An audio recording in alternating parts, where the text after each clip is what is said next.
rádio que toca palhoça.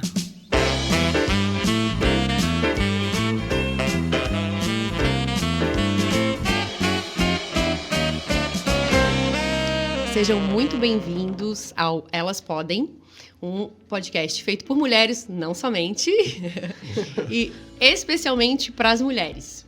Nesse segundo episódio, a gente vai abordar um tema muito legal, que é como as emoções afetam o nosso corpo. E para isso eu tô com um baita time de peso aqui hoje, né? Que é a Ju e o Gil, né? A Juliana Hinterholz, ela é fisioterapeuta, tem formação completa em osteopatia e medicina germânica e as leis biológicas das doenças.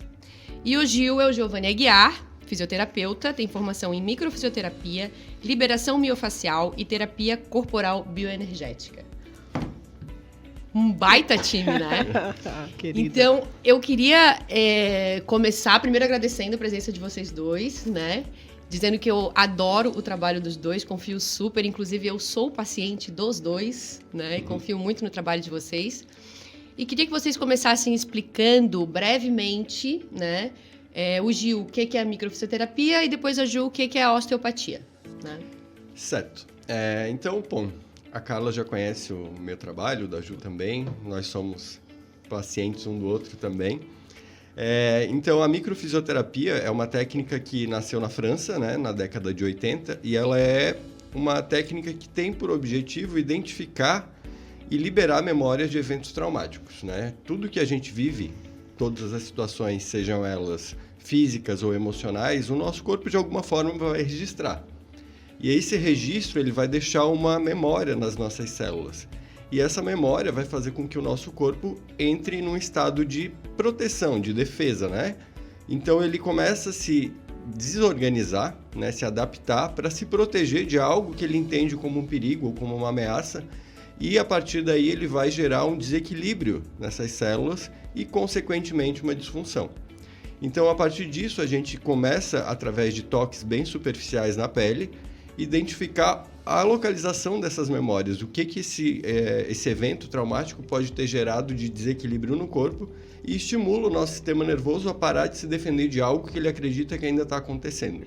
Então, a micro ela tem esse objetivo de identificar e liberar essas memórias traumáticas, fazendo com que o nosso corpo entre num estado de equilíbrio, né, de regulação, para que ele sozinho mesmo, né, o terapeuta, ele acaba não fazendo nada especificamente, ele só estimula uma capacidade natural do nosso corpo de se regular.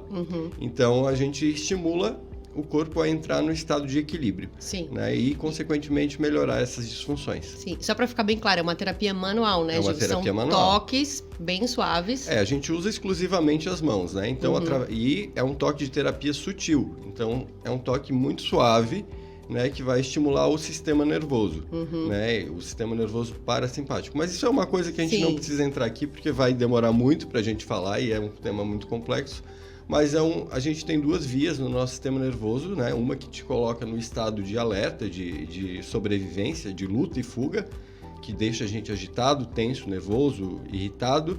E o sistema nervoso parasimpático, que é o que a gente estimula na micro também, que vai te colocar no estado de relaxamento e facilitar as nossas regulações naturais. Tá certo. E a osteopatia, Ju? Que é uma coisa muito louca, né? Os dois, na verdade. Tanto a micro quanto a osteopatia. Porque quem não entende fala assim, caramba. A primeira vez que eu fui no Gil, que o Gil fez a microfisioterapia, já conheço o Gil há muitos anos, né? Muitos anos.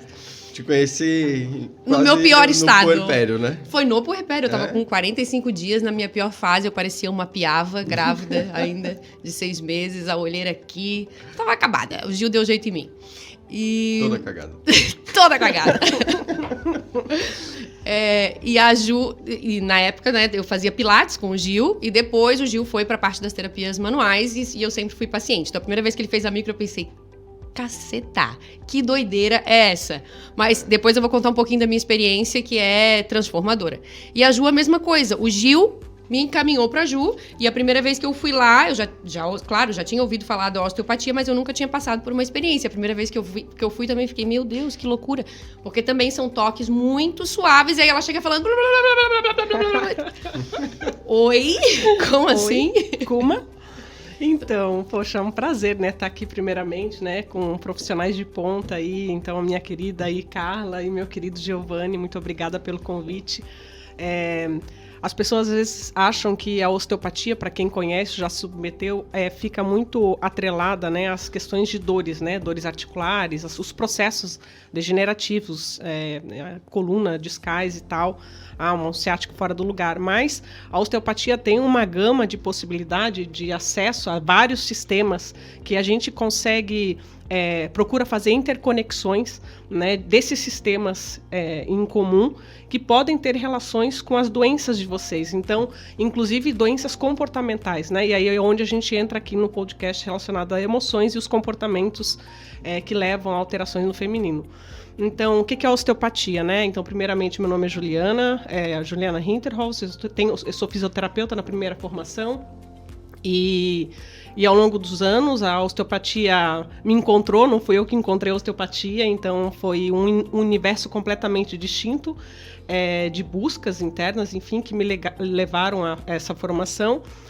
E a osteopatia é uma terapia também manual, e aí ela vai identificar através de toques sutis quais são os sistemas que possam estar prejudicados, né, vamos dizer assim, bloqueados, congestionados, que possam estar impedindo aí as alterações normais, fisiológicas ou endocrinológicas da paciente ou do paciente em questão. E a gente vai regulando, autorregulando o sistema, assim como a microfisioterapia. A osteopatia também acredita no processo da autocura, à medida que você vai tirando os obstáculos internos e você já vai gerando uma equivalência, né, uma homeostase, um equilíbrio de sistemas. Certo. Então, para a gente começar a falar de como as emoções afetam o nosso corpo, eu queria perguntar para o Gil, o que são emoções? Nossa, que pergunta complexa. Complexa, bem complexa. Básica. Dava para fazer um podcast só sobre isso? Dava. Mas eu vou tentar resumir de uma forma mais simples para a gente conseguir entender, né?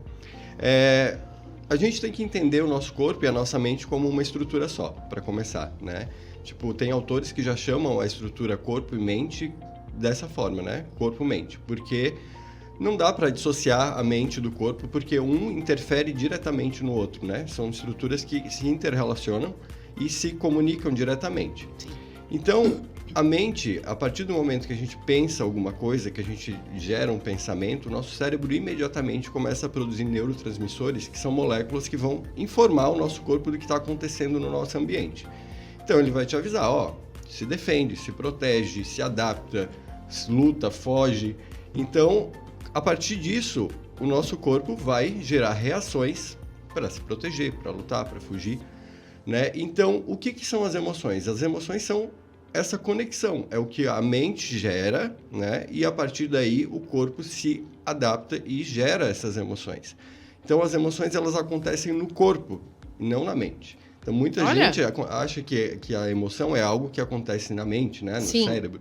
Acontece também, mas a gente sente no corpo. Uhum. Então, o que a gente sente? A gente sente a raiva, a gente sente o medo, a gente sente a angústia, né? No corpo.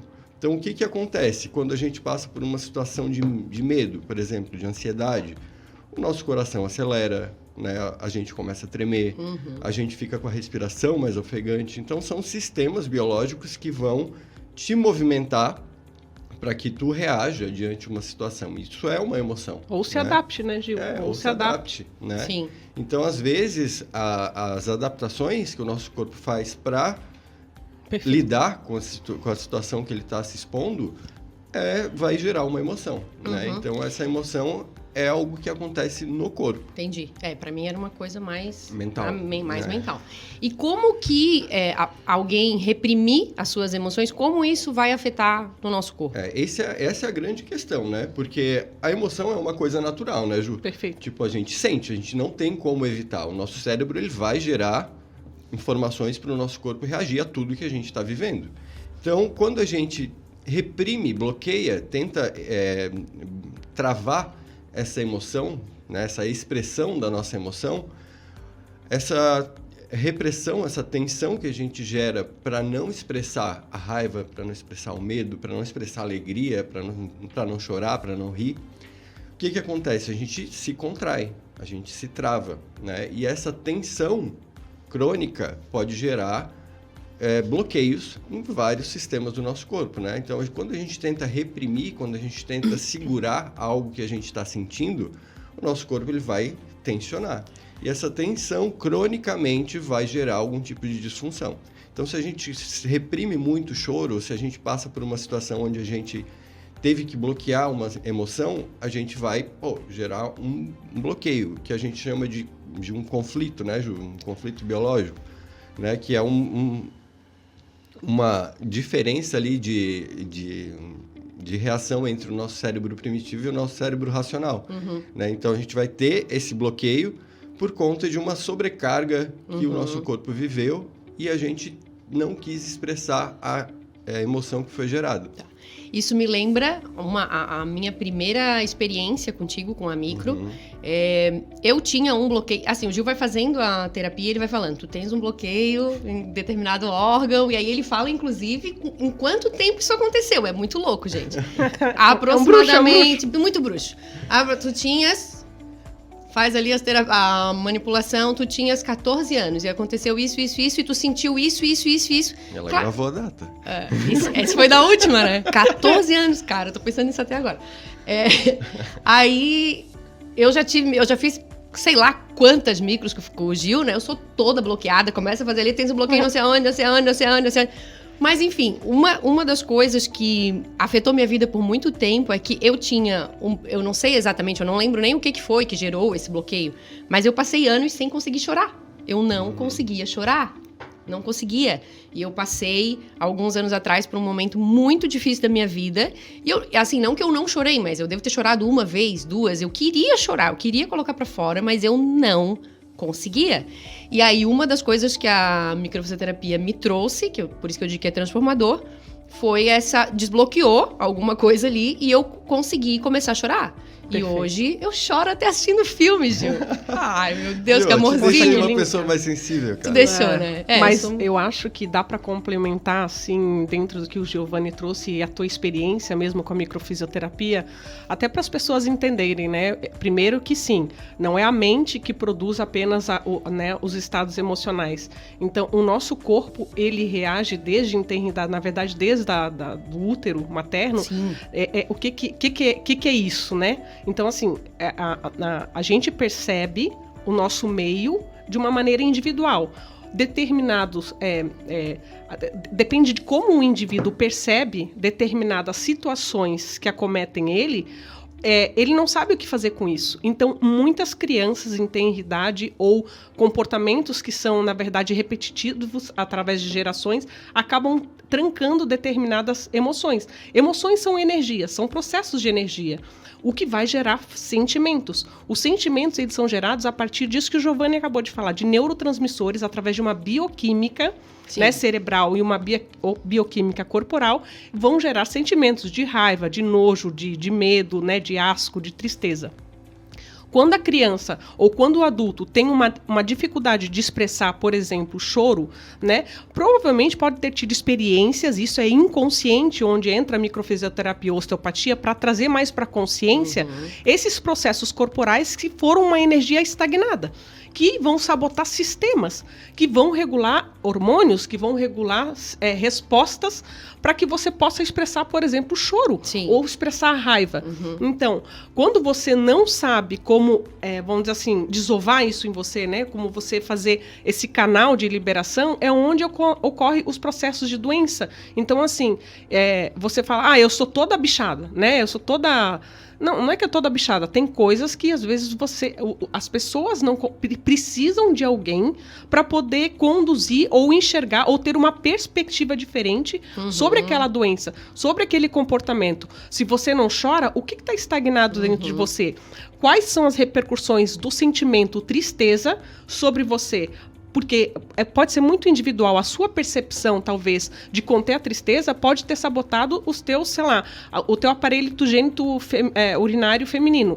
Mas a tristeza no outro pode estar gerando bloqueios a nível pulmonar, a nível coronariano. Então, assim, ou inclusive enxaquecas, né? Então, assim, isso é o quê? Nós somos indivíduos. Cada um percebe o seu mundo de uma maneira completamente distinta, né? Então, eu acho que... não é o que acontece, mas é como a gente reage Lógico. aquilo, né? Sim, Como a e cada gente um vai percebe reagir aquilo, né? Perfeito. de uma forma diferente, né? Por isso que a gente sempre fala assim, ó, ou você luta, ou foge, Ou foge. ou tem a fase de congelamento, né? Ou se fingir de morto. Porque essas são 3 reações clássicas, básicas, que vão favorecer a nossa sobrevivência. Então, uns precisam lutar, ou seja, fugir do problema, e aí então vão usar um monte de subfúgios para tentar essa estratégia, né? Enfim, talvez não vamos entrar aqui no mérito outro. Outros, eles precisam estar se isolando socialmente falando, ou inibindo determinadas situações, enfim, e o congelamento vai ter outros níveis de sabotagens internas. Então, é o que a gente chama de paralisia, né? A pessoa Perfeito. não sabe como reagir diante de uma situação. Sim. Então ela se bloqueia, ela paralisa e fica inerte. Só Então, que esse bloqueio ela tem não custos, reage. né, Tem Gil? custo. É isso. Tem O custos corpo o quê? vai- No corpo. Sim. Lógico, alterações fisiológicas e endocrinológicas. Porque tudo está conectado. Perfeito. É. E outra coisa também, da minha experiência com o Gil, que aconteceu, é que devido a um trauma, né, eu tive um problema, eu tenho algumas intolerâncias alimentares, e aí devido a um trauma eu desenvolvi uma intolerância ao glúten, né, uma alergia, uma intolerância, não sou celíaca, e que foi bem alguns meses depois de um trauma que eu desenvolvi. Eu desenvolvi uma intolerância muito feia, assim, eu não conseguia, eu fiquei 2 anos sem poder comer glúten, Imagino. né? E aí, numa micro, a gente achou e tinha um bloqueio no intestino e tal, e eu lembro do Gil falar, não, tu vai voltar a comer glúten. E eu falava, Gil, não Impossível. é impossível, não acredito, não consigo. Se eu com qualquer coisa que eu comia, eu ficava inchada, parece que eu tava grávida de 6 meses. E aí, claro que não é do dia pra noite, também é importante a gente Sim. falar Exatamente, isso, é. porque é um processo, né? O Claro, teu é um corpo tratamento, né, precisa- Carla? Não é tenda dos milagres, né? Eu Sim, deixo bem claro isso aí, né? exatamente. Não existe um botão que tu aperta e tudo acontece. Exatamente, é o processo, teu corpo precisa responder aquilo. Perfeito. Mas aos poucos eu fui reintroduzindo e me curei, gente. Hoje eu posso comer glúten. Que delícia, né? Então, eu acho maravilhoso, assim. Sabe que eu acho que a gente pode estar ampliando também o universo de perspectiva mesmo, porque hoje em dia já se sabe que não existem mais apenas 2 sistemas que regulam o nosso corpo. Existe um terceiro sistema que justamente é esse eixo cérebro-intestino. Então, o sistema nervoso mioentérico, ou seja, todas as células responsáveis pelo funcionamento do nosso aparelho intestinal, eles têm respostas, inclusive comandos a nível central, a nível do cérebro, que vão fazer toda essa cascata de regulação, de desbalanço, desequilíbrios emocionais ou endocrinológicos no paciente. Então, não é mais o sistema, né, o Giovanni começou falando, e a gente não vai aprofundar, Sim. lógico, simpático ou parasimpático apenas, mas a gente também tem o sistema nervoso entérico. Não sei se o Giovanni concorda com isso. Então, concordo. como o intestino é importante... E pra gente, eu sou profissional da saúde, mas, né, sou leiga Imagina. Mas a gente escuta muito a expressão o intestino é o segundo cérebro, né? Sim. Tem bastante relações. Assim, com relação ao seu segundo, terceiro, tá bem. Não tem como a gente afirmar que ele é o segundo ou terceiro cérebro, mas ele também é um cérebro dado aos bilhões, devido à nossa microbiota, né? Aos bilhões de lactobacilos, né? De bichinhos que vivem em sincronia, que deveriam viver em sincronia com a gente. Então, muitos traumas emocionais, eles ficam condensados na região do abdômen, né? E principalmente em músculos relacionados a comportamentos emocionais, na pelve mesmo. Então, fica tudo condensado aqui. Por isso, determinadas intolerâncias alimentares, como o glúten, a lactose, né? As doenças celíacas, têm um comportamento bem, vamos dizer assim, específico intestinal. Então, tem reações aí que a gente precisa estar reconectando novamente esse cérebro abdominal, vamos colocar assim, com um eixo a nível cerebral e vice-versa. Tá. Agora, vamos falar um pouquinho sobre o universo feminino. Perfeito. Né? O que é mais comum de aparecer, assim, que tu relaciona, Ju, das principais problemas, né, da mulher e que emoções que causam isso? Eu queria depois te perguntar bem especificamente de algumas coisas, como endometriose, que eu tenho bastante. Eu tenho, por exemplo. Perfeito. E eu tenho bastante curiosidade de saber o que está por trás disso, as infecções urinárias, Perfeito. enfim. Perfeito. Então, assim, dado que aquilo que eu falei no início, né, o indivíduo percebe o mundo à sua maneira. Cada órgão tem um composto celular que cada órgão, ele vai perceber o mundo de uma maneira diferente. Então, quando a gente vai segmentar o tecido em útero ou em bexiga, falando desses dois, né, que você trouxe, a endometriose é ocasionada por questões uterinas e o aparelho, né, infecções urinárias na bexiga. Então, esses dois órgãos, eles percebem o mundo, vamos colocar assim, eles reagem de uma maneira diferente. Então, as questões do útero, como a endometriose, por exemplo, são sempre situações que, às vezes, a mulher ela tem uma... o útero está relacionado com a nossa primeira casa, né? Então, está muito relacionado com, às vezes, as questões com mãe, as percas de família, né? Abortos, não apenas os seus abortos ou abortos nos seus codescendentes, enfim, que vão ter influência também dentro dos teus sistemas de memórias. Mas, às vezes, a mulher percebe, por exemplo, que não tem uma casa adequada ou não está com o parceiro adequado para poder estar gerando um útero, né? Para poder estar gerando um filho, né? Então, não tem um ninho adequado para estar gerando aquela criança. Uhum. Então, às vezes, assim, inconscientemente, a mulher acha, e é inconsciente mesmo, assim, talvez o marido, ele não é um bom provedor financeiro, ou tem uma imaturidade emocional, ou deixa ela insegura, porque talvez tem mulheres né, num relacionamento extraconjugal, enfim, né, e a mulher se sente de uma maneira insegura, tem uma insegurança do ninho dela. Então, isso vai favorecer o quê? Essa percepção do útero vai mandar informações para o cérebro, mais uma vez, que vão vão fazer com que ocorram alterações a nível desse órgão específico, e aí vão favorecer as endometrioses, as dificuldades também de concepção, né, de nidação do óvulo ou gravidez. Então, isso era uma coisa que eu queria perguntar para vocês também, né? Uhum. Isso é uma coisa que aparece muito ali pra gente na micro, mas né?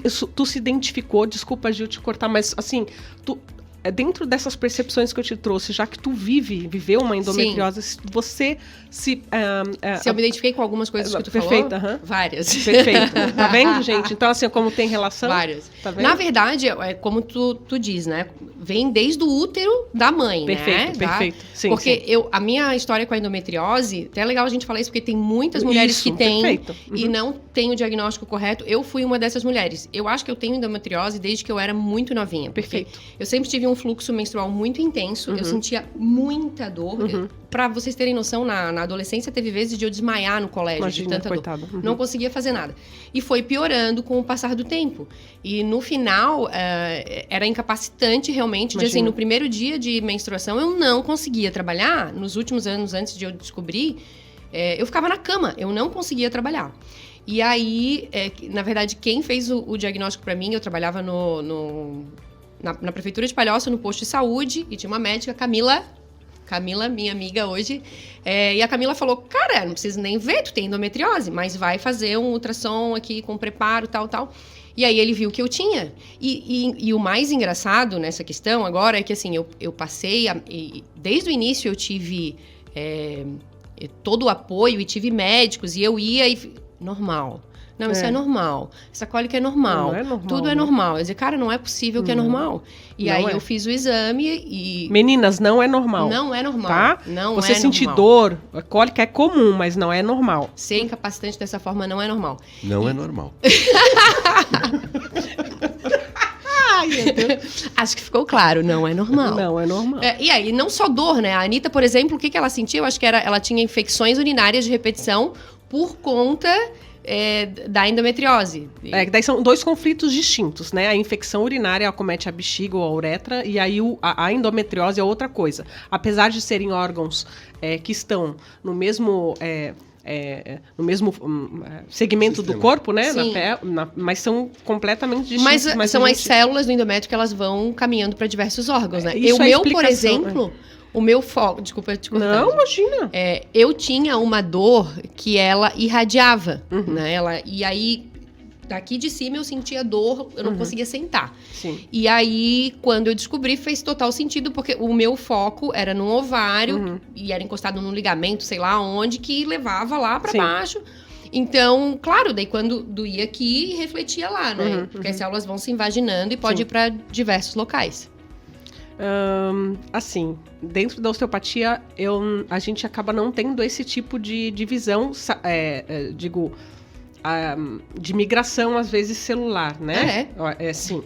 Mas por relações anatômicas, ligamentares, estruturais a nível vascular, neural, ou seja, nervos em comum acordo, né, artérias ou vasos sanguíneos, sim, o útero tem relação com o ovário, que tem relação com a bexiga, que tem relação com o intestino, tanto o início do intestino grosso quanto o final do intestino grosso. Então, assim, às vezes pode estar tudo aderido, perfeito, a palavra essa é daí. Aí a osteopatia vai estar atuando nesses órgãos distintos para tentar liberar o que está em aderência ou não. Agora, a infecção urinária, ela tem um contexto muito mais relacionado às percepções, os territórios, de demarcações de territórios, ou limites do seu fala território. Um pouquinho pra gente. Não sei se o Giovanni também quer completar. Não, pode falar, já. Tem mais relações desses contextos territoriais onde a mulher, às vezes, primeiro, ou não consegue, dentro do seu território íntimo, ter uma identidade própria, ou seja, tem uma dificuldade mesmo, quem eu sou, o que eu quero, né? Então, tem esse contexto também. Ou demarcações de limites. Então, ela está vivendo num meio onde é difícil ela se sentir pertencente ao seu clã, ao seu grupo. Ou ela precisa estar tendo que demarcar o território na sua casa, ou o território, a gente chama, né, no seu trabalho, o tempo inteiro, né, para ter um lugar, para ter uma necessidade mesmo de pertencer, ter um local. Então, a identidade é muito importante para a nossa estrutura, né, emocional e comportamental. Não sei se o Giovanni concorda comigo. Concordo, sim. Então, tudo que a Ju falou é um somatório de coisas, perfeito, né? Às vezes, a endometriose, por exemplo, ela vem acompanhada de outras situações que se complementam e vão formando uma bola, um bolo de neve, né? Sim. Que vão se somando. Então, por exemplo, são vários conflitos que a pessoa vai vivendo ao longo da vida, que vão gerando, geralmente, numa área específica, né, por exemplo, a área pélvica ali é uma área de sobrevivência, né? Que está ligada com questões relacionadas à sobrevivência. Então, a reprodução, né? A estrutura, a base. Então, às vezes, o problema não é um só. Então, na micro, como a gente identificou em algumas situações, os traumas, as memórias, eles vão aparecendo. Às vezes vem lá do período fetal, vem da infância. Ou até antes, né, Giovanni? Principalmente antes. No exemplo que a Carla trouxe sobre os sangramentos em demasia. Então, às vezes, está muito atrelado a memórias antigas. Relacionados a abortos na família, né? A mães que não puderam ter filhos, ou abortos em repetição, ou não conseguiram lidar com a emoção, né? Vamos falar, a emoção relacionada àquela, por exemplo, a tristeza, ou a raiva mesmo, né? De ter perdido um filho, ou de não conseguir, ou não poder ter o filho, né? Os abortos clandestinos. Então, quando há sangramentos assim, provavelmente tem até outros comportamentos e ligações com outros órgãos, como o baço também, que tem essas questões de herança a nível sanguíneo. Que a gente chama de memórias inatas, né? Perfeito. Que não são nossas, que são herdadas de outras gerações. Isso que vão muito louco. Se transcendendo durante Perfeito. Um clã, uma geração que não passou por aquela situação. Sim, mas traz essa memória. Eu queria te perguntar, Gil, outro dia a gente estava no dia da inauguração da Bicalme, né? Tu estava contando sobre a tua história com exemplos de pacientes que tu já atendesse com problema de infertilidade. Exatamente. E que depois de fazerem a micro acabaram conseguindo engravidar. Conta um pouquinho pra gente sobre isso. Eu costumo brincar. Muito legal. Eu amo ele, gente, eu amo. Que eu já tenho vários filhos, né? Que massa. Filhos da micro, na verdade. Na verdade, o que acontece? Várias mulheres vêm me procurar com essa dificuldade, né? Essa queixa. De estarem tentando engravidar por muito tempo e não tem sucesso. Ou, às vezes, engravida e aborta. Sim. Né? Então, o que a gente faz? Tudo isso que a Ju falou é a base do que a gente busca na micro, né? Então, são questões relacionadas à história dessa mulher, de tudo que ela já viveu, que podem estar gerando esses desequilíbrios que vão dificultar esse processo de engravidar, né? Então, a pessoa, às vezes, passa por situações onde ela não onde ela não entende o parceiro ou não entende a família como provedores ou como sustentadores, uma base né, de desse estrutura processo que possa gerar um filho. Então ela traz aquilo com ela. Então ela não se sente capaz, às segura vezes, também, né? Eu acho segura, que a palavra né? muito é você isso. não se sente segura como mulher de ter um filho, por exemplo. Exatamente. Eu acho que o grande problema é a insegurança de sustentar uma gestação e ter um filho e depois. Enfim, aí o que a gente faz? O que a gente procura, né, na micro? São memórias que possam ter gerado essa sensação, né? Esse sentimento de insegurança ou de incapacidade de gerar um filho. Né? Que na maioria das vezes são inconscientes, a pessoa nem imagina que aquilo está ali. Sim. Ou que ela nem lembra de situações Sim. que ela já viveu que podem ter gerado esse sentimento. Né? Então, muitas vezes, a Carla já fez algumas sessões, a Ju também, às vezes eu trago algumas informações de que a pessoa fica, tipo, não lembro disso, não lembro de ter acontecido. E às vezes são situações inconscientes que pra gente, às vezes o nosso cérebro às vezes até bloqueia certas situações, né? Sim, sim. Pra gente não lembrar mesmo. Perfeito. E outras situações... Isso é bem comum. E outras situações a gente simplesmente passou batido, mas o corpo não. O corpo registrou aquilo e ele continua a uma entender memória, aquilo né? como uma ameaça, como um perigo. Então a gente estimula essa capacidade de desligar esses sistemas de proteção para que a mulher se sinta novamente, né, segura e consiga, então, gerar esse ambiente mais adequado para receber o feto. E isso traz uma questão também que eu queria conversar com vocês, que é com relação à mulher moderna, né? Porque a gente foi, no processo de feminismo e tudo mais, foi se empoderando e foi se enchendo de afazeres, né? E hoje a gente está vivendo uma geração não só de mulheres, mas de mulheres e homens extremamente estressados, ansiosos, depressivos, né? Que usam medicamento tanto para tratar esses problemas como para dormir. Eu sou uma dessas pessoas, né? Eu já estou em algum tempo em tratamento com vocês e várias outras coisas para tentar desbloquear minha pineal e entender que na hora que eu deito a cabeça no meu travesseiro eu preciso esquecer, mas eu sou um cérebro muito ativo e eu deito e eu fico pensando em tudo que eu tenho para fazer. E eu acho que a infertilidade vem de encontro a isso, né? De a mulher...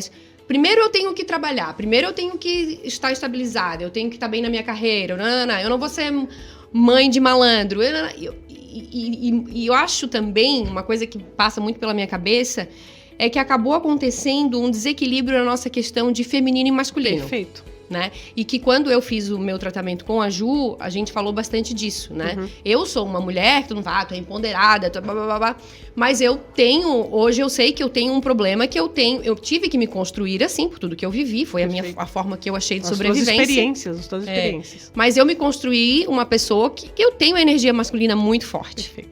E aí isso acaba acarretando um monte de problemas. Então eu queria que vocês falassem um pouquinho da visão de vocês sobre isso. Posso falar? Pode. Assim, Carla, isso não é machismo, nem é feminismo o que eu vou trazer aqui. Isso é biológico. O que é biológico? Nós somos seres biológicos, viemos de animais.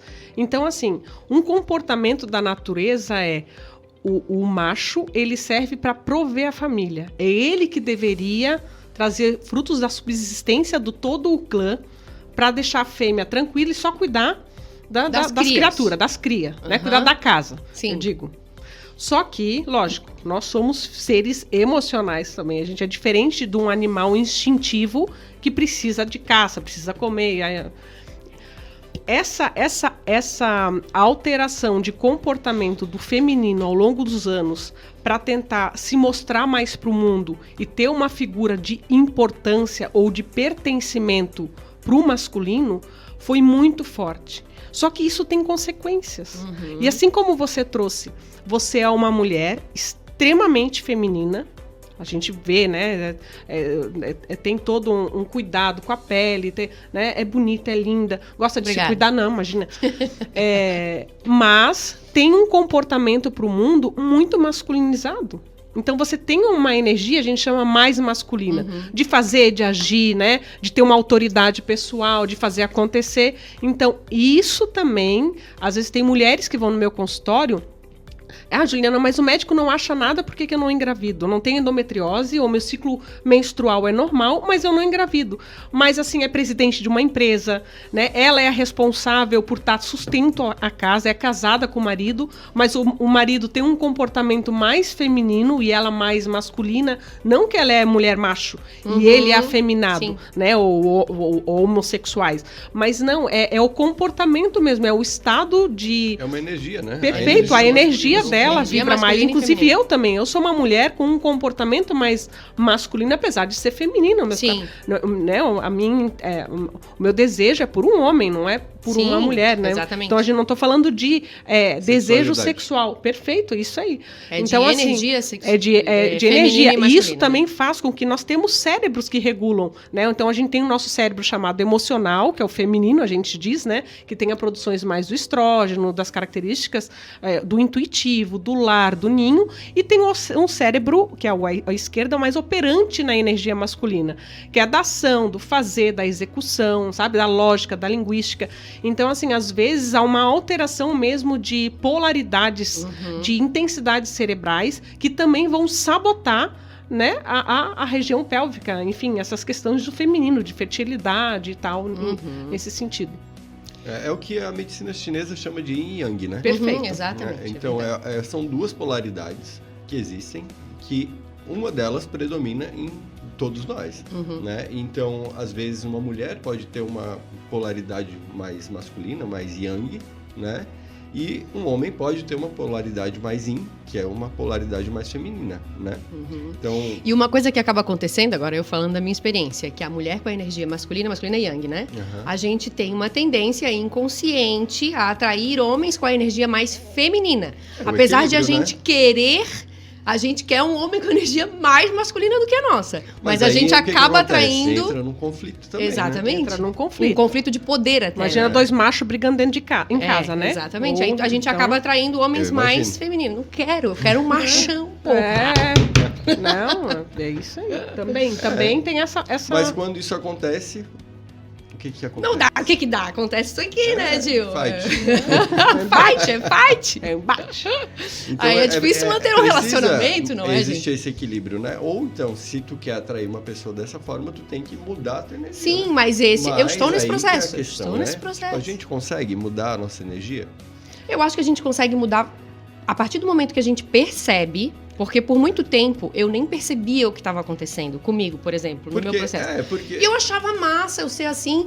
E quando eu tomei consciência, um processo de autoconhecimento e de vivência e tudo, que eu fui tomando consciência do que eu estava fazendo, do que eu estava me tornando, quem que eu estava atraindo, o que eu estava tirando da minha vida, eu parei e pensei, opa, peraí. Quando eu fui com a Ju, primeiro que eu fui por conta de uma dor lombar, até não tinha muita relação com o emocional. A Ju foi lá, me examinou e falou, tira o teu DIU. Tira o teu DIU. O problema é o teu DIU.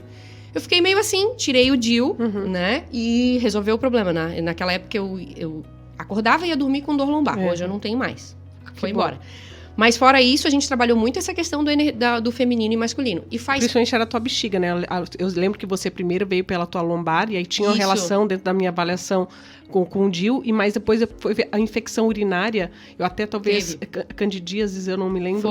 Teve alguma coisa relacionada, e aí foi um contexto territorial que você estava vivendo naquele momento com o relacionamento, não foi? Exatamente, foi. Exatamente. E era muito essa questão de eu não conseguir me colocar no lugar de mulherzinha. Perfeito. Né? E aí, não só ali, mas, como eu disse, foi todo um processo, mas que eu parei, há um tempo atrás, eu tenho um amigo, enfim, que a gente estava num local, num bar, e eu fui lá, levantei e peguei chopp pra todo mundo. Mas assim, eu sou assim, paga uma, eu pago naturalmente. Ele, porra, Carla, eu queria pagar pra ti, por que tu não deixou? Por que tu foi lá? Eu falei, cara, não fiz conscientemente, foi totalmente inconsciente. E ali, com o teu tratamento e com as vivências que eu fui tendo, eu fui percebendo. Porque eu, por exemplo, eu era a mulher feminista que quando ia num date, num encontro, eu fazia questão de rachar a conta. Sim. Hoje eu não faço, queridos, podem pagar a conta pra mim, tá bom? Pode pagar, porque eu sou mulherzinha, foda-se.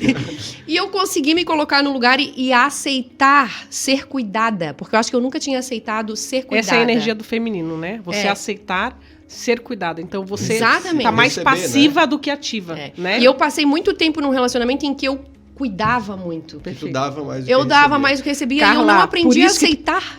Vai ser um outro podcast, por isso que tu provavelmente deve ter a prolactina alta ou alterações relacionadas à produção.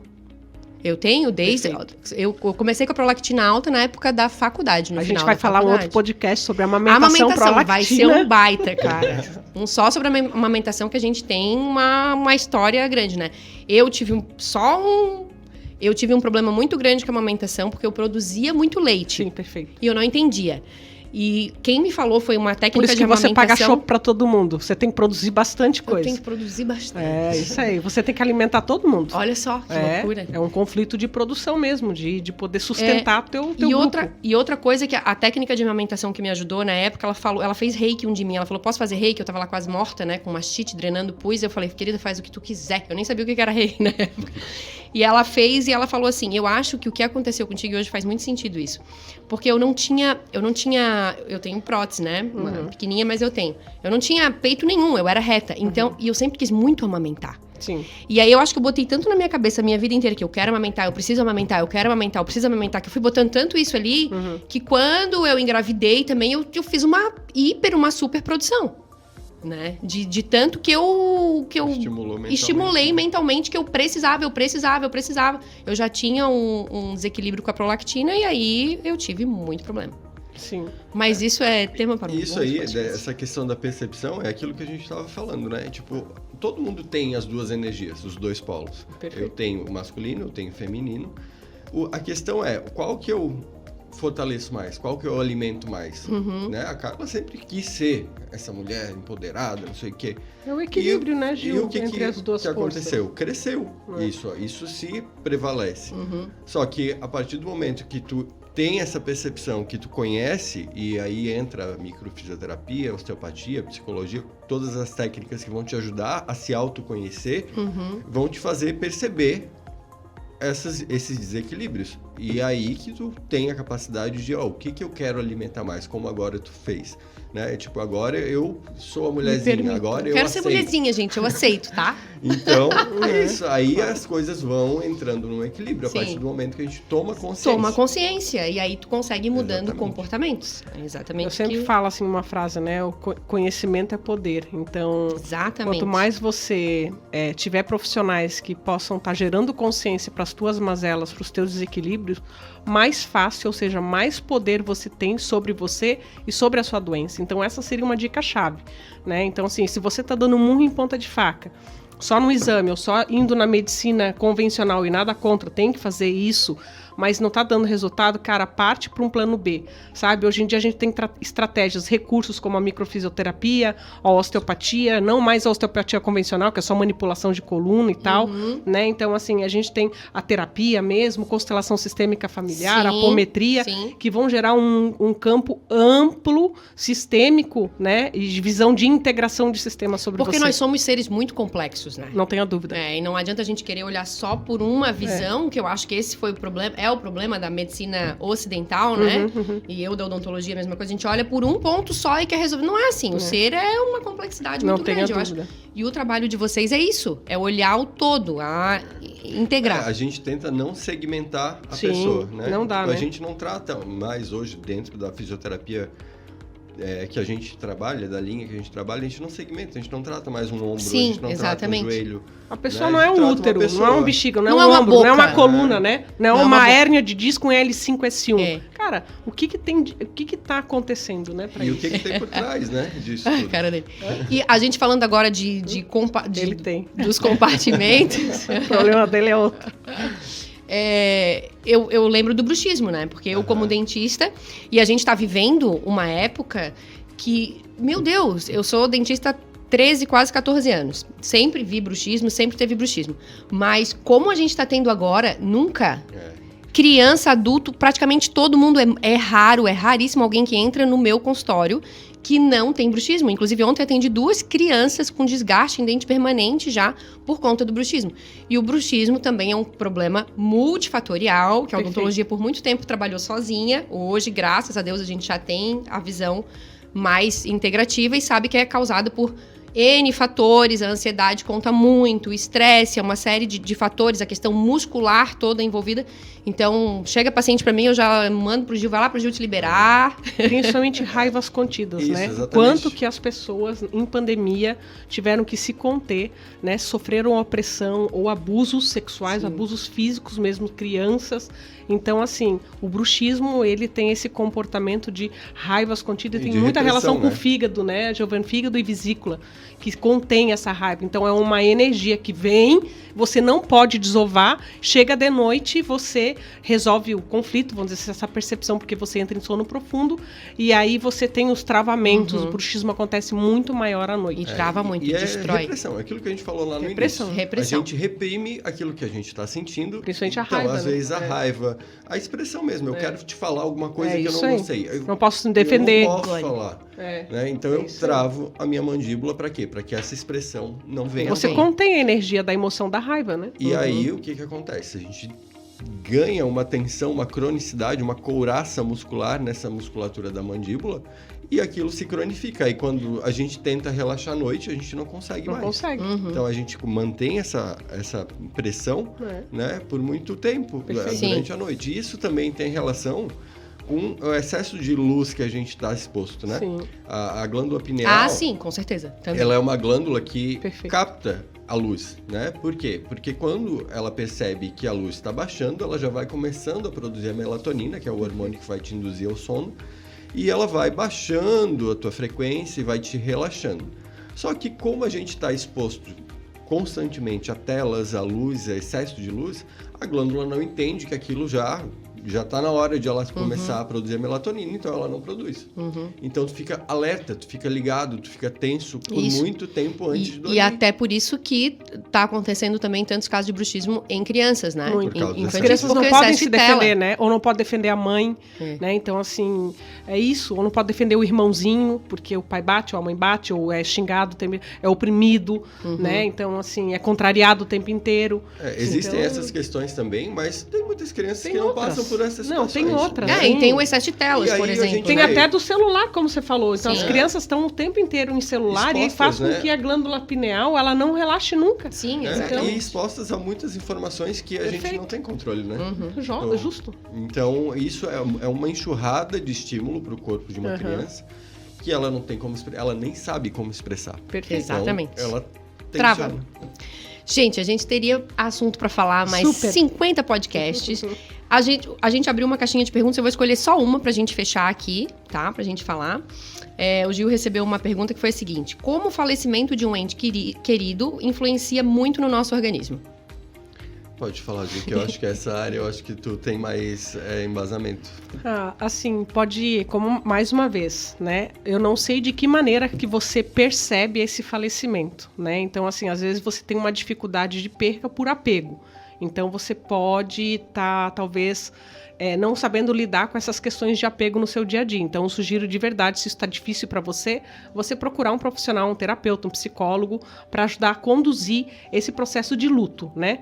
Mas, assim, há determinadas percepções que vão estar envolvendo principalmente as questões dos ovários, né? Então, o ovário, ele, se essa perca foi muito importante para você e você se sente desvalorizado no sentido de eu acho que eu deveria ter feito alguma coisa para evitar, inconsciente, tá, gente? Evitar essa perca, o que eu poderia ter feito mais, ou eu perdi e agora. Então, há também alterações de bloqueio a nível de estrógeno e os ciclos ovulatórios femininos, que vão fazer ou com que a mulher pare de menstruar, às vezes ocorrem menarcas precoces, ou ovários policísticos, que também são cistos, relacionados à mesma percepção de conflitos de perca vindo do falecimento. Então, assim, e o falecimento tem também uma questão... se você entrar numa mágoa profunda, de um luto profundo, tem questões relacionadas a pulmão, então uma tristeza gigante. Então, tem uma intensidade de choque de conflito emocional relacionado ao falecimento que vão atacar essas regiões do pulmão. E não necessariamente você vai ter problema pulmonar, mas o pulmão, dentro da medicina chinesa, também tem relação com o nosso intestino delgado, e aí vai estar afetando também outros comportamentos a nível do eixo cérebro, né, e regulação aí do sono, porque depende, eu tenho que saber o que essa pessoa está sentindo. É aquilo que a gente, né, falou, cada indivíduo vai responder de uma forma, vai para um órgão diferente, vai responder de uma forma diferente, né? Mas, tipo, na micro, isso é uma questão que aparece com muita frequência, né? Que são reações de corte, que a gente chama, né? Quando a gente perde alguém, seja uma morte ou um término, um final de um relacionamento, por exemplo, o corpo, ele entende aquilo da mesma forma. Tipo, foi uma pessoa que tu perdeu. Perfeito. Teve um corte. Então, ele vai gerar reações para se adaptar a essa nova realidade sem aquela pessoa, né? E lidar com todo o sentimento que ele está tendo naquele momento, de culpa, às vezes, de tristeza, de angústia, de medo. Sim. E isso vai gerando reações no nosso corpo, principalmente em alguns órgãos específicos também, como a Ju falou, o pulmão, e no timo também. Né? O timo é um órgão que reage muito às nossas emoções de melancolia, de tristeza, de angústia, e ele fica bem no centro do peito. Então, quando a gente passa por situações onde a gente gera muita angústia, o timo, ele reage, né? Ele diminui de tamanho, inclusive quando a gente passa por situações de angústia, né? E é um órgão imunológico. Então, quando a gente tem uma sobrecarga muito grande no timo, a nossa imunidade também é afetada. Perfeito. Então, a pessoa pode desenvolver diversas doenças relacionadas à imunidade mais baixa, além de ficar triste, angustiada, melancólica, com aquela sensação de aperto no peito. Às vezes afeta até a respiração, porque a pessoa não quer respirar pulmão, e não entendeu? consegue. Por isso, né? Essas questões então, do pulmão, do coração, o timo, né? O timo tem muita relação, né? Com esses dois órgãos, né? Do peito, da caixa torácica, né, Giovanni? Giovanni? Que a gente falou, é uma cascata, né? A gente vai desenrolando ali todas as reações que uma emoção, uma situação pode ter gerado no organismo, que nunca é num órgão só. Né? Nunca tá uma coisinha só. O problema é no teu baço. Não existe um botão, né? Assim, de apertar e tudo compartimentos, né? De desregulagem que o corpo vai desenvolvendo e que a gente vai tentando ajustar de acordo com cada caso. É isso, gente. Se eu pudesse dar um conselho para vocês, seria façam osteopatia, microfisioterapia, porque mesmo a gente achando que tá bem, tem um monte de coisa para melhorar, desbloquear e fazer a vida ser melhor ainda. Eu quero agradecer imensamente por vocês dois estarem aqui. Eu acho que eu sou muito abençoada, muito feliz, porque eu tenho sério, gente, eu tenho uma lista enorme de gente para chamar. Eu conheço muita gente especial, muita gente interessante. Vocês dois, assim, eu tenho uma admiração muito grande. Quero agradecer mesmo de coração por vocês estarem aqui, por terem ajudado a gente com tanto conhecimento, tanta coisa linda. Bom, primeiro eu queria te agradecer pela oportunidade, pelo convite também, Meu Deus. E por estar participando desse podcast junto com a Ju também, que é uma pessoa que eu adoro, que é muito importante para mim. Lindos. E agradecer também a quem está ouvindo e convidar todo mundo a conhecer também as técnicas que a gente trabalha, porque realmente fazem bastante diferença na vida das pessoas. Pode ajudar as pessoas a terem mais qualidade de vida e se conhecerem melhor. E, consequentemente, terem mais saúde, né? Exatamente. Então, dentro da nossa área de saúde, acho que um convite bem importante para que as pessoas busquem se cuidar mais, porque o mundo que a gente está vivendo está cada vez mais tenso, mais sobrecarregando o nosso corpo, a nossa mente, as nossas emoções. E a gente tem que buscar o nosso equilíbrio, que não é fácil. E sigam os conselhos da Carla. Façam todas essas terapias e se sintam melhor. Venham, gente, sintam-se melhor. Você merece se sentir bem. Você merece. Faço das palavras do Giovanni, desculpa, Carla, bem rapidamente, as minhas também. Muito obrigada pelo convite. Muito obrigada, Giovanni, meu best aqui do lado, né? Um parceiro aí de trabalho, aí, parceiro de vida. Espero que a gente se conduza, né, por muito tempo ainda. Obrigada pela abertura também, né? Pela confiança, né? Tá trazendo dois profissionais aqui distintos, eu digo, né, em áreas, mas com o mesmo propósito. Eu acho que mesmo você como odontóloga, né, como dentista, você também tem um cuidado com a saúde. Então a gente tem uma pegada muito forte nessa veia, né? O cuidado com o próximo, né? A atenção e o cuidado com o próximo. Então Então, como que a gente pode fazer essa integração mente, corpo e espírito, né? Para que a gente consiga ter uma harmonia melhor, né? Das doenças. Então, realmente, vai se cuidar, gente. Vai procurar alternativas aí para isso. É isso aí. E Carla, parabéns, teu podcast tá muito legal. Ai, Show! obrigada. Eu tô muito orgulhoso de ti. Ai, obrigada, Amadinho. Outro dia a gente conta a história do Pra Amadinho, quem Amadinho. não sabe, eu Fala. conheço a Carla há mais de, sei lá, 15 anos. Não, é 11, 12, 12 vai. anos, né? E eu vi todo o processo de Processo evolução dessa dela. criatura. Então, isso enche o coraçãozinho do lógico. físico. Ai, de que orgulho. legal, Orgulho. que legal. É muito Gil, e tu legal, foi parabéns. muito Parabéns. importante, sempre presente no meu processo, Que né? bom, fico muito E um feliz. amigo do coração. né? Exatamente, Te amo muito. para ver, ó, como essas relações, né? A gente era uma relação de paciente Sim. e terapeuta É e isso aí. foi Vai se ampliando, né? desenvolvendo e hoje a gente é grande, nós somos grandes amigos. Somos, né? Que lindo. Ai, Amadinho. Gente, beijo, pra Amadinho. fechar, vamos deixar os nossos arrobas aí. Então, o meu é Ok. Carlalon, @Carlalon, sigam lá. Teu Meu Gil. é @GiovanniAguiar.ft E o da Bicalme. e @Bicalme Floripa também, que é o nosso consultório, né? Que a gente abriu agora, inaugurou Maravilhoso. terça-feira. Eu e o Veni, né? O Veni também é terapeuta integrativo, trabalha com técnicas de Reiki e outras terapias também. E o consultório da nossa maravilhosa. O meu é @Juliana _osteopatia integrada, eu atendo no Estreito.